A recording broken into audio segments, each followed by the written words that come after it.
Ayan, magandang umaga. Tayo ay nagre-rebag ng atin pong seedlings ng chupa chupa o ang tinatawag yata nilang, nakalimutan ko anong klaseng sapote, American sapote ba? Ito yung chupa chupa. So binili natin to sa sa Maynila noong nagkaroon ng show yung mga fruits ng Mindanao. No, nagpunta yung mga fruit grower ng Mindanao sa Maynila, sa Cartilla ng Manila, sa tabi po ng City Hall noong nakaraang buwan. And meron tayong nakitang isang exotic na prutas, at ito nga yun, chupa chupa. Nakalimutan ko ng klaseng American sapote na tinatawag. Pero ang pangalan talaga niya isa, chupa chupa talaga. So So, bago tayo magluto mga kasidling, ibigyan muna natin sila ng yung pangalawang trabaho nila. So, ito yung greenhouse natin na talagang napalibutan ng mga may mga sa paligid niya. So, yung air circulation niya and then yung pagpasok ng sunlight hindi ganoon kaganda. So, yung tubo ng halaman ay hindi ganoon kabongga. Ito ay kailangan ng i-priority kasi lumalaki na siya. Ayan. So, para ma-harden na natin, mabilis na siyang lumaki. For hardening na to. Ayan. Kailangan na siya ma-sort, ma-condition, harden, para po pwede na siyang ilabas. Ayan po. So, mas malalaki yung nandito sa dulo kasi nga, ito yung mga mas na-expose sa araw. Kagaya na, no. Ayan na, pang out na rin to eh. Tinatapos na lang po yung piyesa ng bayan, then kukunin na itong mga to. So ayan na. Ayan po. Yan yung priority nila. Ito kasi, yun nga, sinasabi ko nga, kailangan siyang mawala dito. Mailipat dun sa mas mainit na lugar para mas makondisyon. Ayan. Mukhang meron tayong panibagong problema. Parang feeling ko may pest infestation tayo dito ngayon. So mamaya magpapaspray tayo. Okay. Butas. Yan, may nag-donate sa atin ng mga kahoy, panggatong natin sa ating mga sa pagluluto po ng ating soil media. Aratilis. Bongga. Pwede ba gawin furniture aratilis? Hindi. Noy, patulong. Dami Yan. Salamat po sa nag-donate kay Kapitan BFF. Dahil nag-ano yata sila, nag-ano po kayo? Nag-clearing. At yan. Binigyan tayo ng biyaya.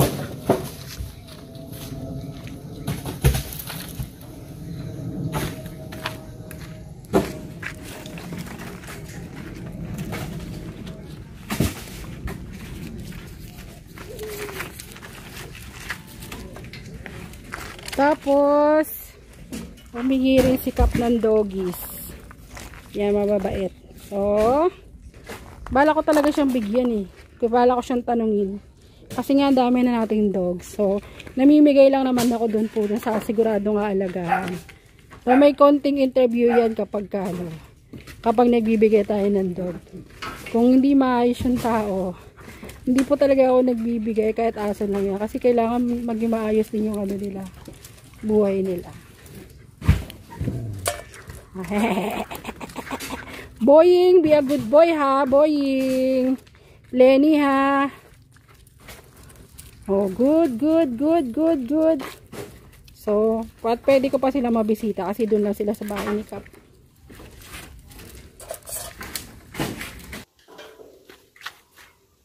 Bye-bye. Bye-bye. Thank you. Nakabab. Ay, si Perla ba yan? Salamat po. Thank you. Yan. Tapos nag-order din si Kap ng ng papaya.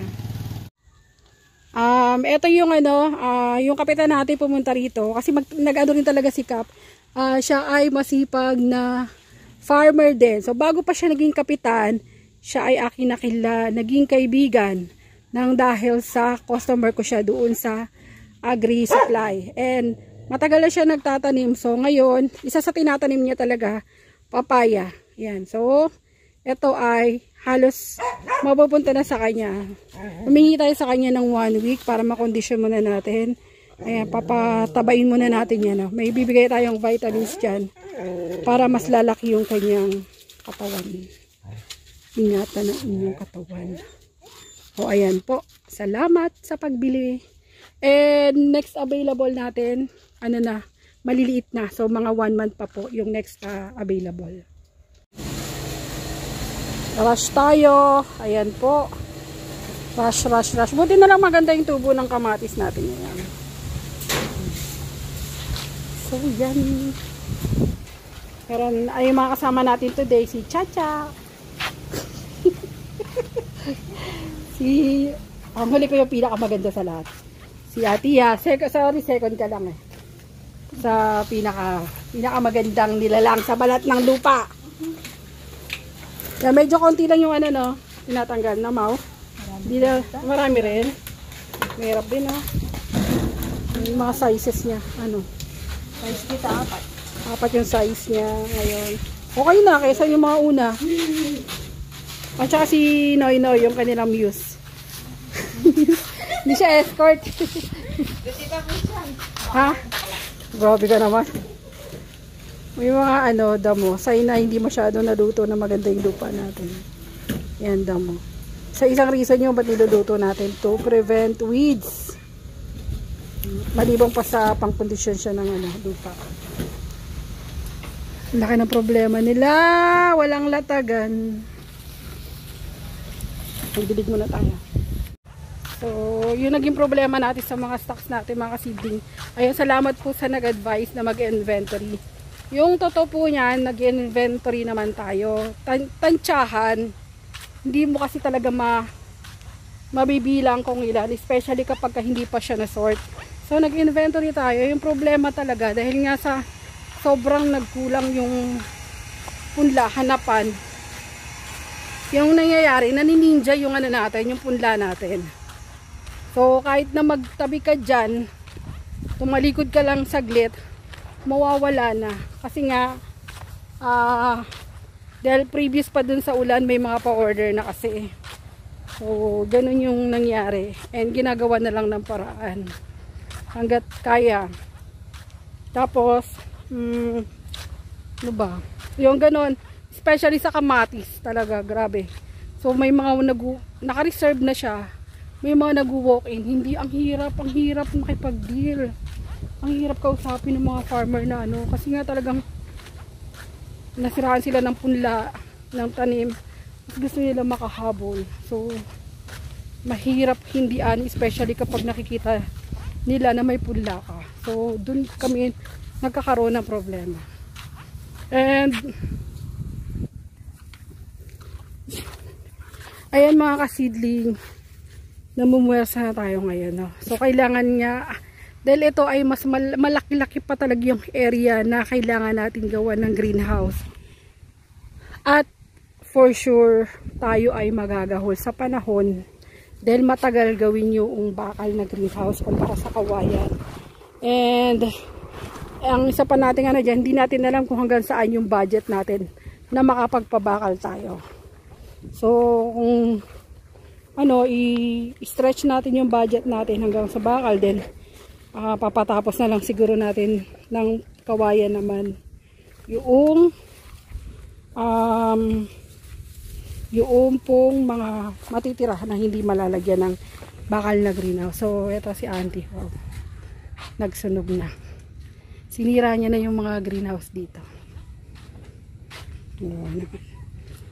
Hi boss,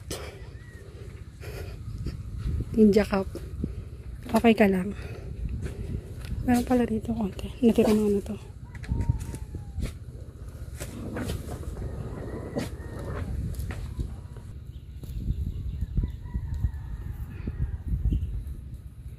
Napagod siya. So, yung mga ano natin, yung mga tira-tira natin na, yan, ginagawa natin panggatong.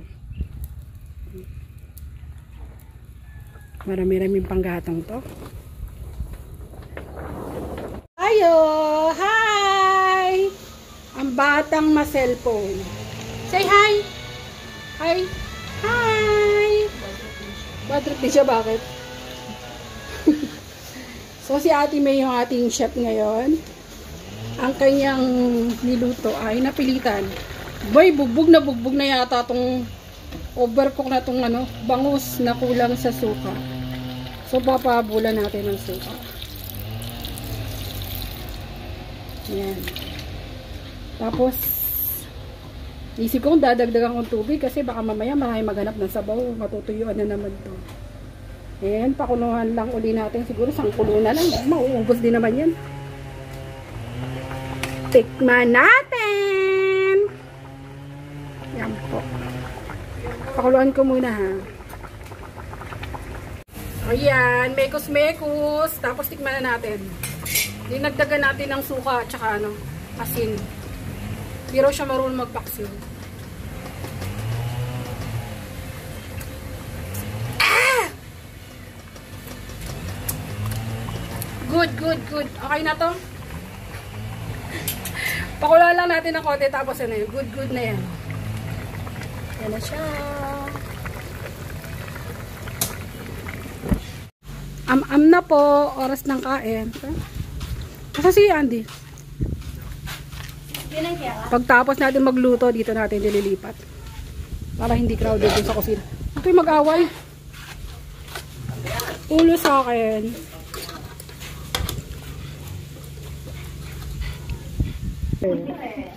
Yan, syempre. Special, favorite natin ulo. Pero ang daming ulo nito eh. Kasi may kasama to yung parang, alam nyo po yung scrap ng fish, bangus fillet. Ayan, tig 60 pesos lang yung kilo. Sa may Osave. Ganito siya oh. Ay, favorite ko to. Ito po yun oh. Ayan. So, ayan. At saka yung part ng buntot na nasa ilalim. Ito, 60 pesos lang yung kilo sa Osave. Yan, ulam na natin. Tapos, hahanapin natin yung buong ulo. Mukhang may nakauna na. Favorite natin yung paga, no? Bangus, dejavu. Bangus uli. Wala naman tayo ibang stock. What's your favorite part of bangus? Ulo. Hindi ako masyado mahilig sa bangus. Okay. Sige ko nang kumain. Magtalong ka na lang. Hindi ako mahilig sa paksiw. May ano dyan? May asin. Tara na. Ika naman. Oh, manda ka. May maano kami rito. Maselan sa ulam. Ayaw niya ng baka. Tama? Ayaw niya ng gulay. Ayaw ng baka. Gusto na pag-ibig. Ang gusto niya raw pag-ibig. Ayan, nagsasardina si George. Tapos, nyaw. Tama, halika Tam. Kain tayo. Kain tayo mga kasidling. Tama, halika Tam.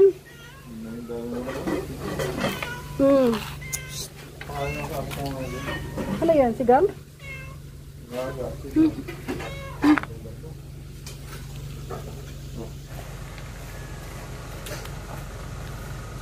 Yan, ito inang sinasolusyonan ni ba yung problema niya sa ano, latag. Kahit paano kamatis yan ba eh? So pina-priority natin yung kamatis mga kasidling kasi ito mabilis siyang excuse me. Mabilis kasing tumubo yung kamatis. Mabilis siya mag-germinate. And kapag hindi mo naagapan, malaking problema talaga yan. So priority kamatis. Then the rest ng mga ano pwede nang nakatambay doon ng mga 3 days. No, bago mag-germinate yun. Ayan. Ganyan yung technique natin na. Nitong year lang natin yan na ginawa. Yung dito na nilalata. Nilalatag ng walang takip tapos diyan na po tinatakipan para po yung proseso natin ay mas mabawasan, no? Dati kasi dun sa area pa lang tinatakipan, kinakamada, waiting, then hakot na naman. So marami siyang proseso, mas marami pong nadadamage. Ayan, yung technique niya. Ayan. And so far so good naman yung ganyang technique. Ito marapit na, pwede na to. Ito halos may-ari na rin. Magica, ang ganda ng tubo. Kagaya po yung in-explain ko sa inyo. Ito less less trabaho. So pakonti-konti lang yung na-produce natin. And talbusin. Ayan, medyo rin. Ito ay harvest natin yung seeds nito kasi wala tayong source talaga. So kahit paano nagtatanim tayo. And ayan, may konti na mga production. Mag-aano rin pala tayo mga kasidling, magtatanim ulit tayo niyan. Kasi yung tinanim natin nung una, nasira siya. So kapag medyo sibay lang naman yung talagang tumutulong sa akin sa garden. Pagka nagkaroon siya ng extra time, magtatanim ulit kami. May mga damo, talagang indication na hindi maganda yung pagkakaluto ng lupa. Yan, ang daming damo. Hindi siya naluluto ng maayos. Ayan. Ito lang yung update sa greenhouse ha.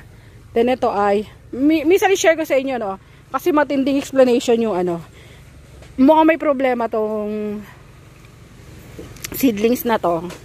Pero i-separate ko siya ng vlog kasi ito matindi siyang problema na nagkaroon tayo dati ng sobrang laking lugi dahil sa problema ng insekto sa talong. Sa ibang po medyo ang explanation nun para po may matutunan po kayo at ayan. Yan. So, yun, sa nagbabalak na magpulaan. Kayo na may pumunta rito, technician. Ang tagal niya ng technician. Tapos, syempre, minsan nababurnout ka, Ayan, kagaya natin, na-experience naman natin maging empleyado. And marunong din naman siya sa field. So, nagpa-farm din siya. Tinuruan ko na rin siya, ba't hindi siya So, encourage pa, Nagdagdag pa ako ng nakakompetensya. Kasi yung lugar niya is, marami rin pong farmer. And nagtatanim siya, nagpapatanim siya, nag-work din. So ang problema kasi sa farming talaga, hindi mo mapipredict yung price. Hindi kagaya pagka ganito at lalo na kapag ano ba tawag doon? Alam mo na kung paano patakbuhin, mas predictable na yung benta, ganyan.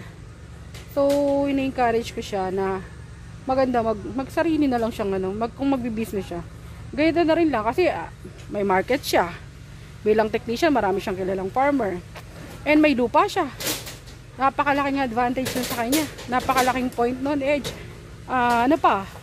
Yun nga, may farmer siya kakilala. May knowledge siya. So, all in one. Lahat ng nasa kanya na. Matrabaho lang talaga. Kailangan handa kang madumihan, handa kang maputikan, handa kang pagpawisan, handa kang makipag-usap. Kasi yung unang-una talaga nito mga farmer, bago ka maging okay, I swear, kakalimutan mo talaga kung ano ka noon. Kung nasa corporate world ka, ibang-iba talaga siya. Pero fulfilling naman. So, yun. And magtetenor ako nito. Kasi kailangan ko itong ilipat. And bago ko ilipat ng lugar ay mas maganda na kaayos na. So, ayan po.